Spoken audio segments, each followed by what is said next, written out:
yadına salmasın, hayatında benim olmasın. Xatirə qoyduğu gülü de götürsün, kalıp benim kimi solmasın. Vermedi yerimi başkası, bir ömür yadında saklasın. Ona değilesi son sözüm kalıp, çıkanda kapını bağlasın. Geceleri yuxusuz qalmaq necə hissir, çətin ki onu anlaya.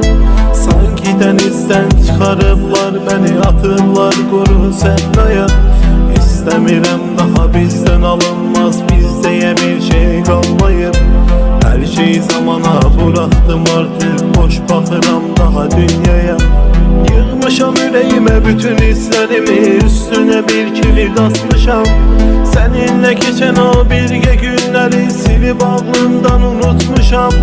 Yatmışam, sanki derin bir rüyadayam mən yatmışam. Çok heyif gözlerin aldadıb məni, o baxışlara aldanmışam. Unutsun yadına salmasın, hayatımda benim olmasın.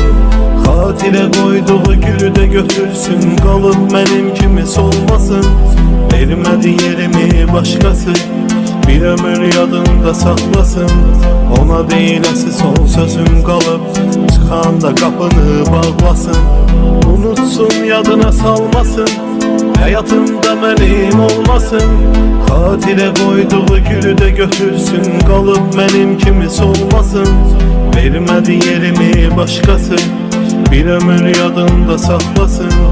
Ona değilesi son sözüm kalıp, çıkanda kapını bağlasın.